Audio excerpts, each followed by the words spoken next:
Hello students, कैसे हैं आप सभी लोग। मैं दिग्विजय सिंह शेखावत स्वागत करता हूं आपका स्कोर हाई क्लासेस के यूट्यूब चैनल पर। आज हम क्लास 8th में साइंस के अंदर सबसे फर्स्ट चैप्टर जो है crop production and it's management, उसको हम यहाँ से रीड करेंगे। एंड उसके अंदर जो बहुत सारी इंपॉर्टेंट थिंग्स है कि क्रॉप प्रोडक्शन कैसे किया जाए, आफ्टर प्रोडक्शन उसका मैनेजमेंट कैसे किया जाए, वो सब चीज़ें हम यहाँ पे आज देखने वाले हैं। तो वीडियो के एंड तक कंटिन्यू आप बने रहिए। ठीक है स्टूडेंट्स, स्टार्ट करते हैं हम new chapter crop production and management. First thing है स्टूडेंट्स, यहाँ से फर्स्ट पॉइंट क्या है, देखो। All living organism require food for their life process. हम सब जानते हैं स्टूडेंट्स कि जो ऑर्गेनिज्म है उसको रिक्वायर है फूड की, किस लिए, उसकी लाइफ प्रोसेस को, एक्टिविटी को करने के लिए, उसकी लाइफ की जो प्रोसेसेस है उन सबको करने के लिए उसको क्या चाहिए स्टूडेंट्स, फूड की रिक्वायरमेंट है। जैसे अच्छा, वो लाइफ प्रोसेस कौन कौन से हैं, जैसे डाइजेशन है, ठीक है, रेस्पिरेशन है, एक्सर्शन है, ईटीसी। ठीक है, डाइजेशन मतलब जो फूड है उसको हमारा पचाना, ठीक है, फूड को डाइजेस्ट करना एंड एनर्जी गेन करना। रेस्पिरेशन क्या है स्टूडेंट्स, जब हम ऑक्सीजन इनहेल करते हैं एंड कार्बन डाइऑक्साइड एक्सहेल करते हैं तो इस प्रोसेस के अंदर हमारी बॉडी में एनर्जी रिलीज़ होती है और ऑक्सीजन ब्लड के सर्कुलेशन से बॉडी के ईच एंड एवरी पार्ट तक पहुंचती है, वहाँ से एनर्जी रिलीज़ होती है, that is called respiration. Exertion क्या है स्टूडेंट्स, जो हम एनर्जी जो हमने बनाई है, जो हमने फूड डाइजेस्ट किया है, उससे जो एक्सर्शन होने वाला है, जो वेस्ट मटेरियल है वो हम बॉडी से आउट कर देंगे, that is called excretion. Plants can make their own food by the process of photosynthesis, yes we know. Plants अपना खाना खुद बनाते हैं, उस प्रोसेस को क्या बोलते हैं स्टूडेंट्स, फोटोसिंथेसिस बोलते हैं। अब हम जानते हैं कि फोटोसिंथेसिस की प्रोसेस के अंदर हमारे पास क्या क्या रिक्वायरमेंट होती है। फर्स्ट ऑफ ऑल रिक्वायरमेंट किसकी है स्टूडेंट्स, CO2 की, देन वाटर की, ठीक है, एंड सनलाइट की, ठीक है। इन तीनों की हेल्प से स्टूडेंट्स क्या बनता है, C6H12O6। ये C6H12O6 होता क्या है स्टूडेंट्स, ग्लूकोज होता है, ठीक है। And animal included, humans can not make their food so they are dependent on the plants, ठीक है स्टूडेंट। जो एनिमल होता है वो डिपेंड होता है कहाँ पे, प्लांट्स पे या फिर दूसरे एनिमल्स पे डिपेंड होता है, इसलिए उनको क्या बोलते हैं, हेटेरोट्रॉफ्स बोलते हैं। और जो खुद का खाना खुद बना लेते हैं जैसे प्लांट्स, उनको हम क्या बोलते हैं, ऑटोट्रॉफ्स बोलते हैं। नेक्स्ट हम बात करते हैं यहाँ से second point, in order to provide food for a large population को फूड प्रोवाइड करने के लिए रेगुलर प्रोडक्शन की ज़रूरत है स्टूडेंट्स। अगर हमारे फार्मर्स रेगुलर प्रोडक्शन नहीं करेंगे तो इतनी बड़ी वास्ट पॉपुलेशन को, इतनी लार्ज पॉपुलेशन को अर्थ के ऊपर फूड प्रोवाइड कराना बहुत ही मुश्किल हो जाएगा, ठीक है। तो रेगुलर प्रोडक्शन एक बहुत इम्पॉर्टेंट चीज़ है। बात करते हैं प्रॉपर मैनेजमेंट की। तो प्रॉपर मैनेजमेंट अगर जब तक नहीं होगा तो जो रेगुलर प्रोडक्शन हम कर रहे हैं, जो लार्ज एरिया में जो हम प्रोडक्शन कर रहे हैं, वो मिसमैनेजमेंट हो जाएगा। अच्छा मैनेजमेंट नहीं होगा तो बहुत सारी प्रॉब्लम्स क्रिएट हो जाएगी स्टूडेंट्स। नेक्स्ट है distribution of food is necessary. Food का हमें स्टोरेज नहीं करना है, मैक्सिमम स्टोरेज नहीं करना है, उसका क्या करना है स्टूडेंट्स, डिस्ट्रीब्यूशन भी करना बहुत ज़्यादा ज़रूरी है, ठीक है। तीन चीज़ें देखी है आपने, जो हमारे वास्ट एरिया में, लार्ज एरिया में अगर आप फूड प्रोवाइड करना चाहते हो तो आपको क्या करना होगा, फर्स्ट ऑफ ऑल आपको रेगुलर प्रोडक्शन करना होगा, देन आपको प्रॉपर मैनेजमेंट करना होगा और उसके बाद में फूड का डिस्ट्रीब्यूशन करना तो बहुत ज़्यादा ज़रूरी है। नेक्स्ट हम देखते हैं स्टूडेंट्स एग्रीकल्चर प्रैक्टिसेस। क्या ये एग्रीकल्चर प्रैक्टिसेस है जिसके थ्रू हम बहुत लार्ज पॉपुलेशन को फूड प्रोवाइड करवाएंगे? कैसे रेगुलर प्रोडक्शन होगा, कैसे प्रॉपर मैनेजमेंट होगा, कैसे डिस्ट्रीब्यूशन ऑफ फूड होगा, वो सब कैसे होगा स्टूडेंट्स? एग्रीकल्चर प्रैक्टिसेस हमने देखनी होगी कि क्या एग्रीकल्चर प्रैक्टिसेस है। सो हमारा most important part of this chapter is agriculture practices. ठीक है स्टूडेंट्स, तो फर्स्ट पॉइंट पे हम ध्यान देते हैं। When the same kinds of plants are grown, जब एक ही टाइप के प्लांट्स ग्रोन किए जाएंगे, उगाए जाएंगे एट वन प्लेस, एक ही प्लेस पे, ठीक है, एक ही जगह है पे, पर्टिकुलर ही एक ही टाइप का प्लांट, ठीक है। ये देखो मैंने ये रेड रेक्टेंगल बनाया और उसमें ब्लैक प्लांट उगा रहा हूँ, ठीक है। तो ये एक ही टाइप का प्लांट, ठीक है, लार्ज स्केल पे, बड़े स्केल पे उगाया जा रहा है, इट इज़ कॉल्ड क्रॉप। इसको क्या बोलते हैं स्टूडेंट्स? क्रॉप बोलते हैं, ठीक है। Different type crops like cereal, vegetables and fruits. अब जरूरी नहीं है कि केवल गेहूं या सेरेल मतलब होता है स्टूडेंट्स अनाज, ठीक है, जरूरी नहीं है कि अनाज की ही क्रॉप तैयार की जाए, ऐसा नहीं है, ठीक है। वेजिटेबल्स की भी क्रॉप तैयार की जाती है, फ्रूट्स एंड फ्लावर्स की भी क्रॉप तैयार की जाती है। जो फ्रूट्स एंड फ्लावर्स के अंदर की जाती है उसको बोलते हैं स्टूडेंट्स हॉर्टिकल्चर, ठीक है। अलग अलग नाम दिए गए हैं एग्रीकल्चर को, इनमें से एक है हॉर्टिकल्चर, ठीक है। बहुत सारे टाइप के हैं, बहुत सारे टाइप की क्रॉप्स है। जैसे आप सेरिकल्चर होता है, जैसे आप मछली उत्पादन कर रहे हैं, मछलियाँ पाल रहे हैं, ज़्यादा टाइप में मछलियों की क्रॉप तैयार कर रहे हैं, दैट इज़ कॉल्ड सेरिकल्चर, ठीक है। नेक्स्ट है can be classified on the basis the season in which they grow. मतलब ये जो हमारी सेरेल्स है, वेजिटेबल्स है, फ्रूट्स है, ये सब बहुत बड़े लार्ज स्केल पे उगाई जाएगी तो इनको क्रॉप बोला जाएगा। लेकिन इन क्रॉप का कुछ क्या होगा स्टूडेंट्स, सीज़न भी तो डिपेंड करेगा कि कौन से सीज़न में इनको उगाना है।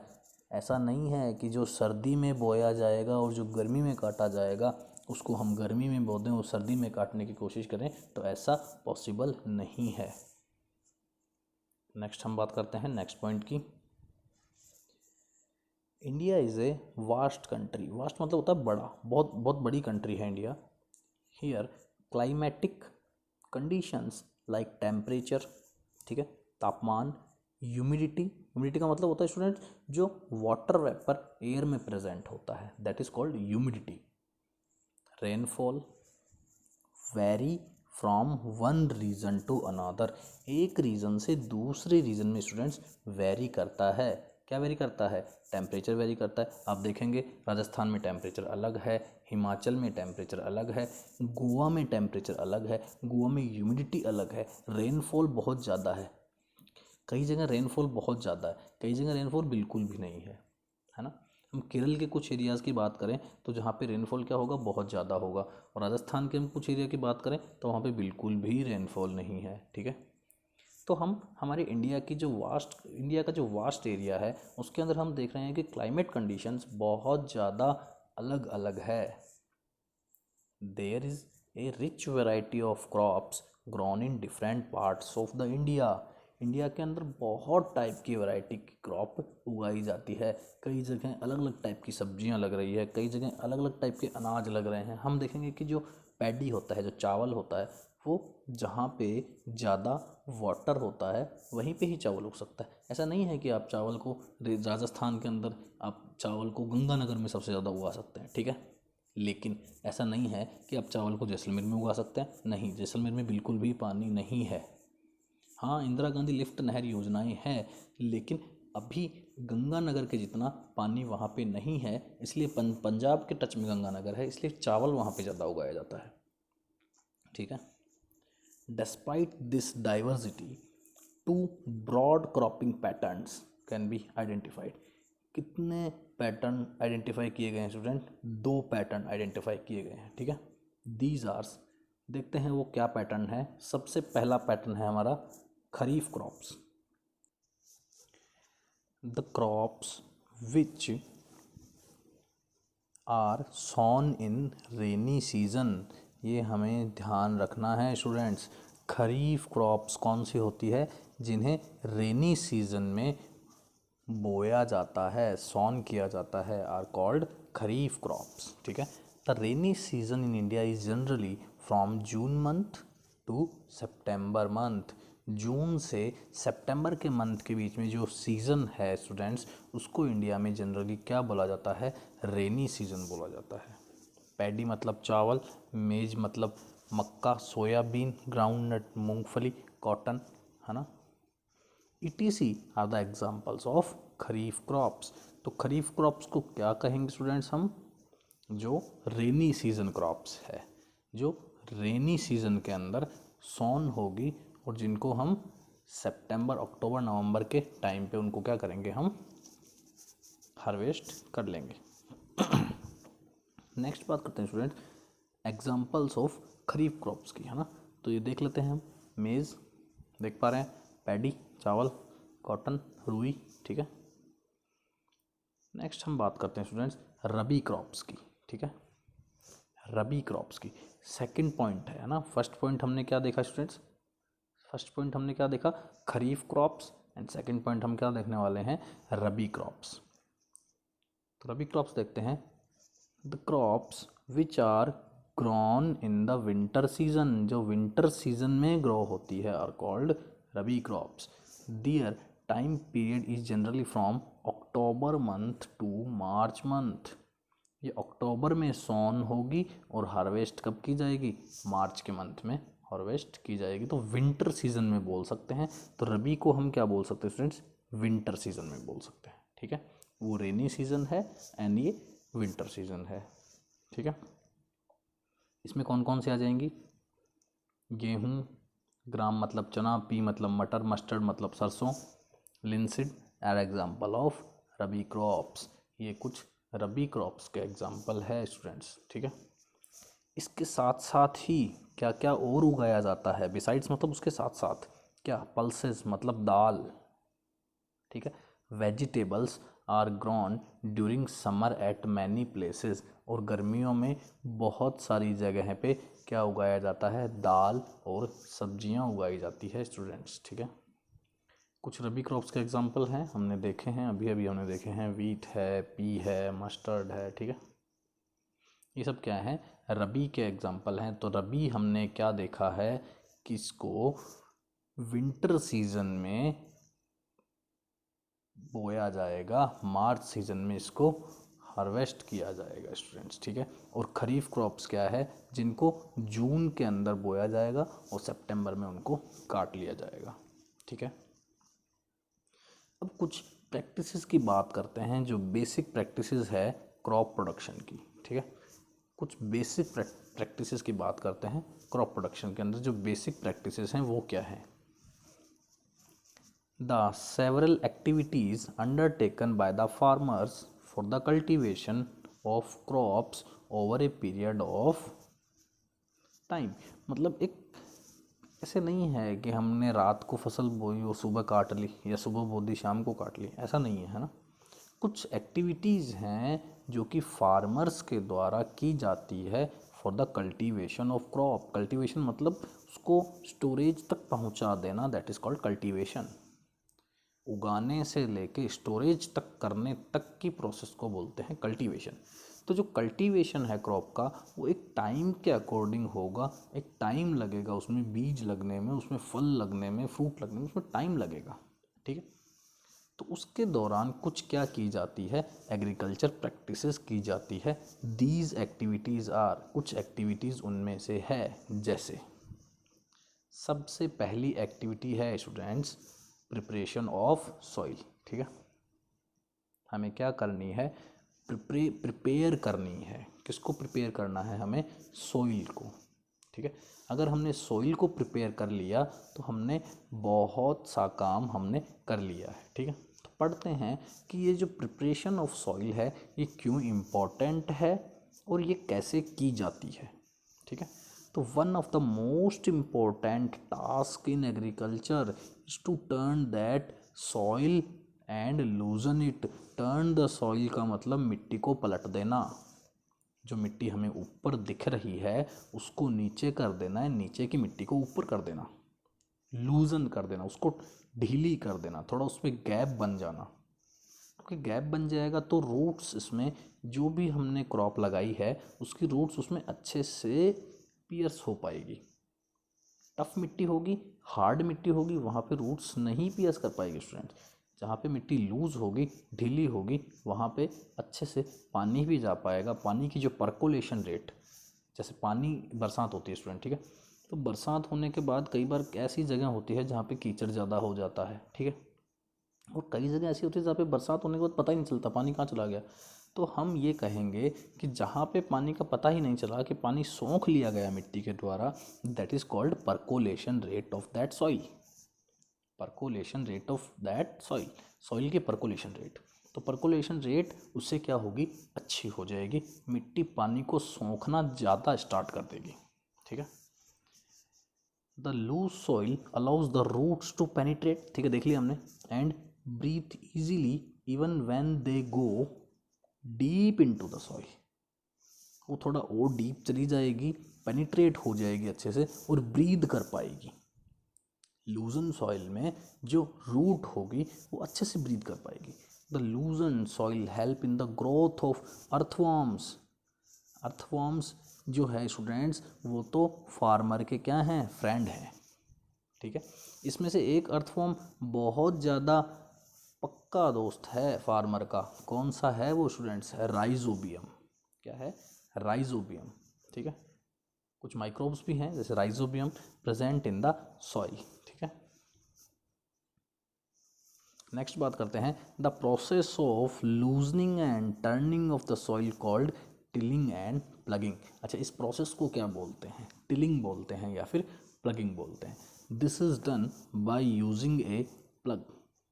ये एक हथियार के द्वारा, एक औजार के द्वारा किया जाता है, उसको क्या बोलते हैं, प्लग बोलते हैं, ठीक है। Which is made up of would और आयरन। इस जो किसके द्वारा बना गया है, वुड और आयरन के द्वारा बनाया गया है, ठीक है। पहले वुड का होता था, आजकल जो नई टेक्नोलॉजी है उसके अकॉर्डिंग किसका होगा स्टूडेंट्स, यहाँ पे वो मैन पावर को भी कम करेगा, ठीक है। तो if the soil is very dry it may need watering before plugging. अगर स्टूडेंट्स जो सॉइल है वो बहुत ज़्यादा ड्राई है तो उसमें पहले वाटरिंग की ज़रूरत है प्लगिंग से पहले, ठीक है। The plugging field may have big pieces of soil called crumbs. जो प्लगिंग फील्ड होता है उसमें सॉइल के बहुत बड़े बड़े टुकड़े हो जाते हैं, ठीक है, बहुत बड़े बड़े पार्ट्स हो जाते हैं, that is called crumbs. It is necessary to break these crumbs. उन क्रम्स को तोड़ना बहुत ज़्यादा ज़रूरी है। With plank the field is levelled by leveller. उसके बाद में फील्ड को क्या किया जाता है स्टूडेंट्स, लेवल किया जाता है, for sowing as well as for irrigation purpose. सिंचाई, इरिगेशन मतलब सिंचाई, ठीक है। उस मिट्टी को पानी भी तो देना है ना, ठीक है। तो उस मिट्टी को पानी देने के लिए उसका क्या किया जाता है, लेवलिंग किया जाता है, ताकि उसका, देखो देखो ये देख पा रहे हो आप स्टूडेंट्स आसानी से, ये जो प्रोसेस है ये ट्रेडिशन मेथड है, ट्रेडिशनल मेथड है स्टूडेंट्स ये, और ये न्यू जनरेशन मेथड है, ठीक है। कई लोग आज भी इसको अपना रहे हैं, जो गरीब किसान हैं, जो गरीब फार्मर्स हैं, वो आज भी इसको अपना रहे हैं, ठीक है, कोई बड़ी बात नहीं है। और इसको भी अपनाया जा रहा है, इसके लिए गवर्नमेंट सब्सिडीज़ भी देती है। ये सब ये सब एग्रीकल्चर प्रैक्टिसेस हैं, इलेक्ट्रिकल इक्विपमेंट्स भी होते हैं ये, ठीक है। तो ये हमने जो डायग्राम देखा है ये हमने देखा है प्रिपरेशन ऑफ सॉइल का। तो नेक्स्ट बात पे आते हैं, वो है सोइंग, बोना। हम प्रिपरेशन ऑफ सॉइल करके रेडी हैं, अब हमें सीड्स को सो करना है, सीड को बोना है, बीज बोना है, ताकि हमें पौधा मिले, पौधा लगे, फल लगे, ठीक है। तो नेक्स्ट देखते हैं, sowing is the most important part of crop production. Crop production का सोइंग तो बहुत ही इम्पोर्टेंट पार्ट है, ठीक है। बिफोर सोइंग सोइंग करने से पहले good quality seeds are selected. सबसे पहले क्या होता है, गुड क्वालिटी सीड्स ही बोए जाएं। अगर हम गलत बीज बो देंगे, जो बीज हेल्दी नहीं है, अनहेल्दी बीज बो देंगे, तो जो पौधा होगा स्टूडेंट्स, जो ऑफस्प्रिंग होगा उसका प्लांट का, वो भी क्या होगा, अनहेल्दी होगा और वो ज़्यादा दिन ज़्यादा टाइम तक सर्वाइव नहीं कर पाएगा। इसलिए हमें क्या करना है स्टूडेंट्स, जो सीड सेलेक्ट करना है वो बहुत ही गुड क्वालिटी का होना चाहिए। ठीक है, these are clean and healthy seeds of good variety. Farmers prefer to use seeds which give a high yield. High yield मतलब पैदावार, यील्ड का मतलब होता है स्टूडेंट्स पैदावार। जो हम गेहूं की मान लो उगा रहे हैं, तो गेहूं की पैदावार जितनी ज़्यादा गेहूं होंगे, बीज जितना अच्छा होगा तो उतना ज़्यादा पौधा अच्छा लगेगा और उस पर वापस से उतने ही गेहूं लगेंगे। या कोई भी चीज़ हम उगा रहे हैं, सरसों उगा रहे हैं तो सरसों, मस्टर्ड उगा रहे हैं तो मस्टर्ड है, कोई लिनसीड है, जो भी चीज़ हम उगा रहे हैं, ठीक है, ग्राउंड नट है, जितना अच्छा बीज होगा उतना अच्छा उसका पौधा होगा, उतना अच्छा पौधा होगा तो उतना ही अच्छा उस पर क्या लगेगा, फ्रूट लगेगा। ठीक है, बिफोर सोइंग करने से पहले one of the most important task is knows about two tools used for sowing seeds. हमें टूल्स को जानना बहुत ज़्यादा ज़रूरी है। टूल्स को जानना बहुत ज़्यादा ज़रूरी है कि कौन सा टूल बीज बोने के काम हमारे आने वाला है। ठीक है, तो सबसे पहले हम बात करते हैं ट्रेडिशनल टूल्स की, है ना, उसके बाद हम बात करेंगे सीड ड्रिल की। It is the traditional tool पढ़ते हैं हम। ठीक है,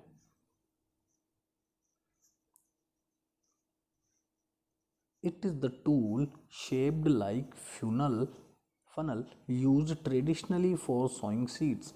जो बीज बोने के लिए जो फनल का यूज़ किया जाता है वो एक ट्रेडिशनल मेथड है। दिखाऊंगा आपको, इमेज में आ जाएगा अभी। The seeds are filled into the funnel, funnel में सीड्स डाल दिए जाते हैं, पास्ड डाउन थ्रू 2 और 3 पाइप्स।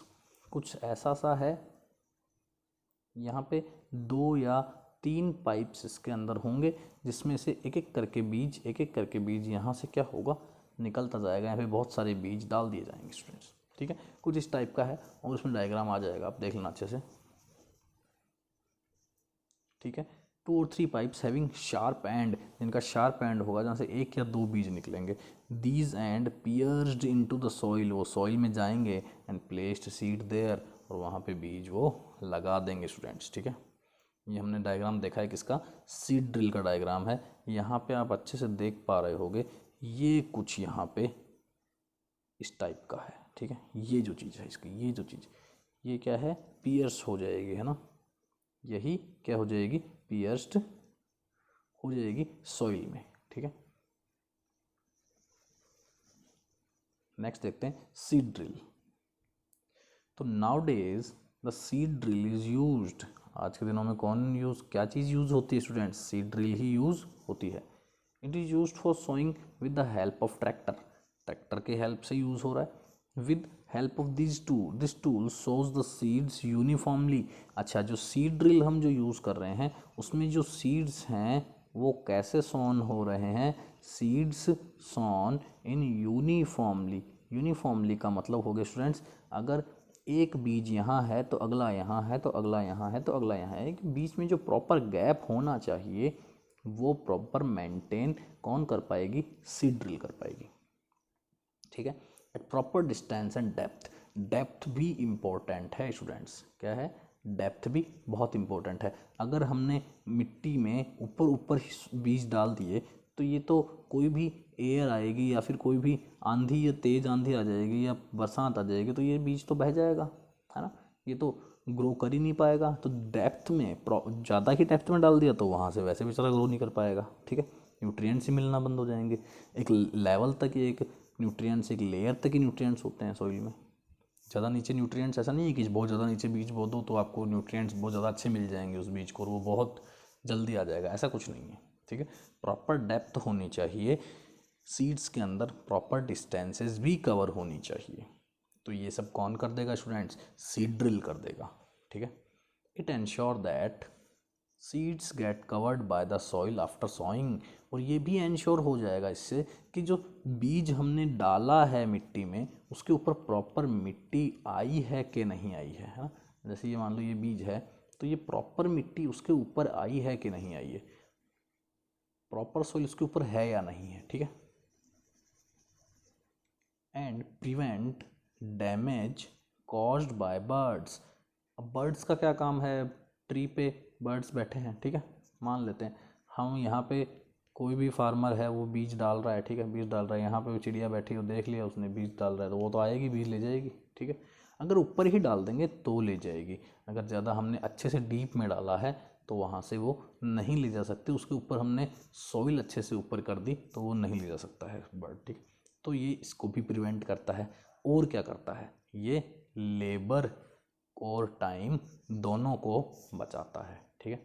ट्रैक्टर में वन एंड ओनली 1 पर्सन लगेगा, जबकि हम जो ट्रेडिशनल मेथड है उसमें शायद 2 या 3 आदमी लग जाएंगे, उसमें एनिमल पावर भी जाएगी, मैन पावर भी जाएगी, है ना। यहाँ पे टाइम भी बचेगा, लेबर भी बचेगी, डिस्टेंस भी प्रॉपर कवर हो जाएगी, डेप्थ भी हो जाएगी, एंश्योर भी हो जाएगा कि उसके ऊपर प्रॉपर सॉइल आ गई है, बर्ड्स से प्रिवेंट हो जाएगा, ठीक है। बहुत सारी हेल्प कर देगा हमारा सीड ड्रिल। तो सोइंग मेथड देखो स्टूडेंट्स। नेक्स्ट बात करते हैं एडिंग मैन्योर एंड फर्टिलाइजर्स। पूरे किसान बन जाओगे आज आप। देखते हैं।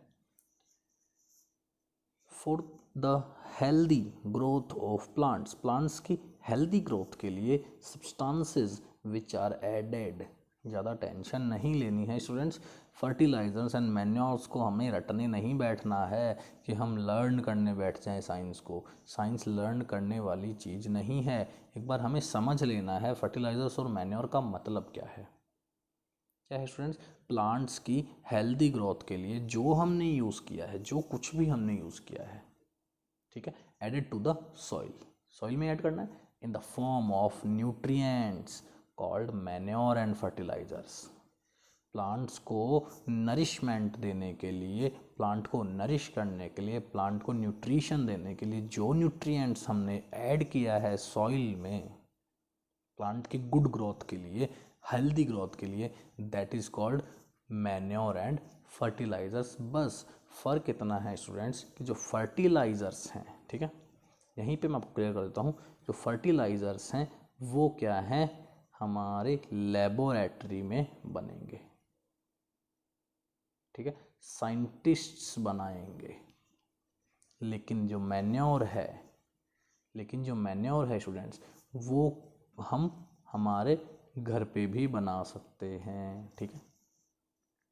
तो फर्टिलाइजर्स क्या हो जाएंगे, लेबोरेटरी में बनेंगे। ये कुछ केमिकल सब्सटेंसेस है, केमिकली प्रूव्ड सब्सटेंसेस है, ठीक है। मैन्योर क्या है, जैसे वर्मी कंपोस्ट है ना, हम घर में गड्ढा खोद के उसके अंदर बहुत सारी जो गोबर है उसको बहुत सारे दिनों तक उसको हम छोड़ के उसके बाद में उसको निकाल के वो सब चीज़ें करते हैं, उसको बोलते हैं manuring and that is fertilizers. तो this is the most important difference between manure and fertilizers we have to learn. Next हम बात करते हैं friend, nutrients are essential for growth of plants. Nutrient तो yes, plants are living beings students, plants तो living beings हैं, उनके लिए nutrients तो बहुत ज़्यादा ज़रूरी है। Soil supplies minerals nutrients to the crop. Soil क्या करती है, मिनरल सप्लाई करती है ना, to the crop. In certain areas farmers grow crop after crop in the same field. एक ही फील्ड में क्रॉप बार बार लगाई जाती है। तो क्या होगा स्टूडेंट्स, जैसे मान लेते हैं मैंने इस साल यहाँ पे पैडी उगाया, पर्टिकुलर मेरे एक रीजन एरिया के अंदर मैंने क्या उगाया, पैडी उगाया। पैडी के बाद में मैं कहाँ चला गया, मस्टर्ड पे चला गया, मस्टर्ड के बाद में मैं शिफ्ट कर गया मेरे वीट पे, ठीक है, बारले पे, मेज पे। तो मैंने 4-5 साल लगातार एक खेत में खेती की, तो जो न्यूट्रिएंट्स सॉइल मेरी फसल को दे रही है, मेरी क्रॉप को दे रही है, मेरे प्लांट्स को जो दे रही हो वो कब तक देगी। कुछ लिमिट्स है सॉइल की भी, एक पर्टिकुलर एरिया में लिमिट होती है सॉइल की, भाई हाँ इतने टाइम तक ये न्यूट्रिएंट्स दे सकती है। तो सॉइल उससे क्या हो रही है, डीफर्टाइल हो रही है ना, वो फर्टाइल नहीं रह पा रही है। क्यों, देखो लिखा हुआ है साफ, the fields is never left uncultivated और फैलो, मतलब उसके अंदर अनकल्टिवेटेड और फैलो उसको नहीं रहेगा, उसके अंदर अब और क्रॉप उसको नहीं दे पाएगी, ठीक है। Continuous growing of crops makes the soil poorer in certain nutrients, कुछ न्यूट्रिएंट्स में क्या हो जाएगी, वो पुअर हो जाएगी। Therefore farmers have to add manure, इसलिए फार्मर्स क्या करते हैं स्टूडेंट्स, मैन्योर को ऐड करते हैं। ठीक है, मैन्योर को या फिर फर्टिलाइजर्स को ऐड करते हैं। The field to replenish the soil with nutrient, this process is called manuring.